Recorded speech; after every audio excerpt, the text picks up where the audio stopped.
Hi, this is Mark Graban. Welcome to the KaiNexus podcast. And today we're doing another in our series where members of the KaiNexus team talk about why they joined the company. We're joined today by Bri Hudock. Bri, how are you? I'm great. Thanks for having me, Mark. Well, thanks for doing this. And before we talk about your story of why you joined the company, maybe you can talk a little bit about what your role is here. Yeah, so I am a strategic account manager here. So if you're an account with us, if you're a client with us, you're definitely seeing a lot of me, most likely. So client facing, helping out a lot with fielding questions, getting you in contact with any resources that you need, kind of a general point person. Talk to me a lot. Yeah. Well, and you're relatively new to the team. So, the main question for today, if you could tell a little bit about the story of why you joined KaiNexus. Yeah, thankfully it's all still very fresh. That's the way I'll look at it. So I joined the team in September of this year, so just a few months ago. And I think definitely the first thing I was looking for was a company that had a really strong mission statement. I know that's very important to me. I wake up in the morning and I want to know why I'm doing what I'm doing, maybe even to a detriment. But I was definitely looking for somewhere that was as energized by having a central goal as I was. And I think the second thing I was really looking for was a place with strong mentorship, with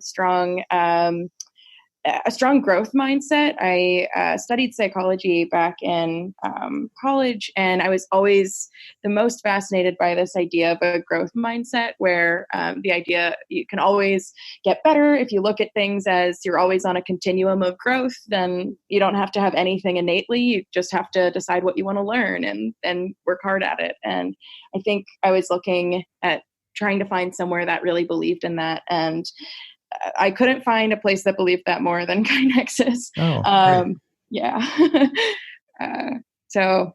I think I've definitely dove into the lean mindset, continuous improvement. I think I feel like it's a growth mindset and all of these psychology beliefs and leadership beliefs that I've already had, but dressed up in a business suit. So definitely very happy to find a place that had a strong, sense of mission and growth mindset. Yeah, well, that's I'm really happy to hear that. And a lot of people who've joined the KaiNexus team didn't have necessarily a background with lean, but I think to a lot of people who've joined the team, like they find it's intuitive for different reasons because they're wired maybe more than most around this idea of always getting better. But maybe I fall into the trap. Can we have I'm almost making it sound like there's a fixed mindset about having a growth mindset or a continuous improvement mindset. Can you talk a little bit more though about growth mindset and what that means to be able to develop instead of having just an innate fixed ability or not? Yeah, growth mindset was something pioneered by a psychologist named Carol Dweck, to get into the specifics. Mm-hmm. And it was, she really differentiated between these two ideas. One, that you have these innate talents and whatever you the fixed mindset, whatever you do is kind of a reflection of what you innately already can do.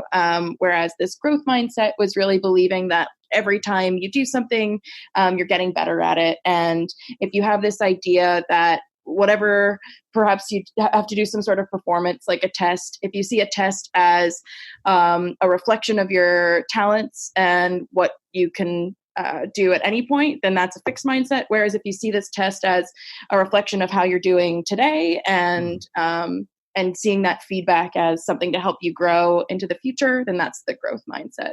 And she really was more in like a child psychology and growth and child development mindset. But I think we're all children, and we're all on that path. So definitely resonated hard with me. Yeah. Well, yeah. And I like how you make the connections between that and lean and continuous improvement. But hey, I think there's something to be said. We should all maintain a childlike curiosity, a willingness to learn. And that I think that's a very positive trait. And Carol Dweck's book, Mindset, is one of Greg Jacobson's favorites for listeners who might know our CEO and co-founder, Greg Jacobson. So when people do webinars for us, we always give them a book as a thank you. And that's one that's in the rotation or the collection of what we send to folks. Hey, glad to hear it. I didn't know that. We have more to talk about now. Yeah, you and Greg can talk about that there in the office. But the other thing I was going to ask you, maybe just elaborate on a little bit.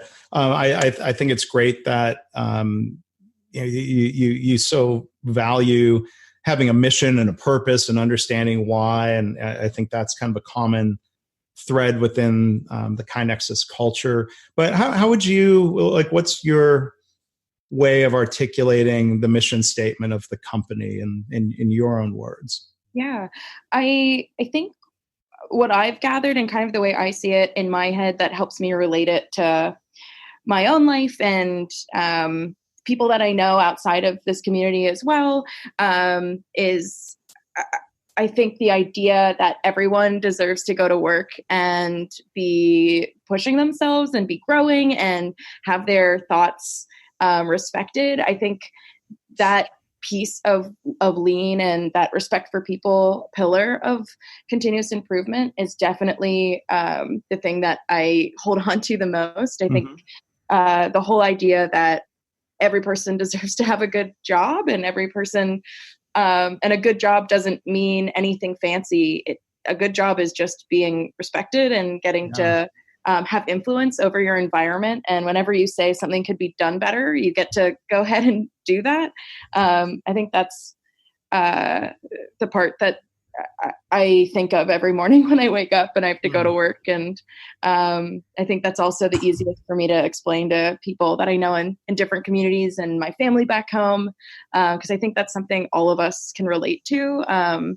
Just we're all working so much and even 40 hours a week, or some of my friends who are being asked to put in a lot of overtime, and just we're spending so much of our time here. So trying to figure out the missing piece of what can make work feel really beneficial in your own, I don't know, development and your own mindset. So yeah. And it's funny, you use the phrase "good jobs," and there's a book I think you would like, and people listening might like. It's called The Good Jobs Strategy. Interesting. And it's written by an MIT professor, Zeynep Ton is her name. And she's studied different industries, and, the high performing companies tend to provide what, she defines as good jobs. It's not just about pay and benefits and job security, but it points to the things you talked about of giving people a voice and the ability to grow and improve and make decisions and not just be a cog in some machine.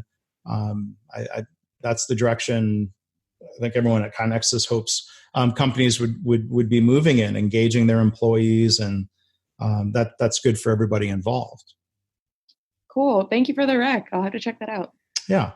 And then one other thing, we didn't talk about this in the prep, but I think this will be easy for you to talk about. When we've done these chats with KaiNexus team members, you talked a minute ago about how much time we spend at work, but we've been asking people to share something about what they're passionate about outside of work. And I think I know a little bit about your background, what you might talk about here. I think it would be interesting to hear. Yeah. For better or worse, I am definitely vocal about my out of work passion. That's good. I do a lot of improv comedy around town. I've been doing improv. I was always a theater kid. And then when I got to college, someone convinced me to go to an improv workshop, and I was instantly hooked. I did a whole 360, or I guess a 180. I'm not going to do anything. I'm just going to watch. And then by the end of the 2-hour workshop, I was hooked, and it's been my life for the last 6 years. So you can catch me around town making stuff up on the spot with my friends and playing pretend basically on stage. So, oh, great. And when you say around town, for people that know, that's in Austin. That's the town. Yeah. All right. Well, great. Well, maybe you did a 540. I guess you're right. A 540.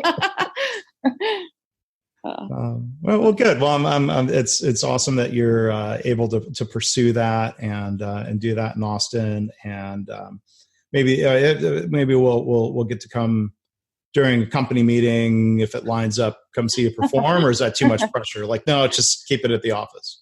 Gosh, the beauty and the downside of improv is you never know how the show is going to be. So I say, as long as you're willing to come to a bad show, fine by me. All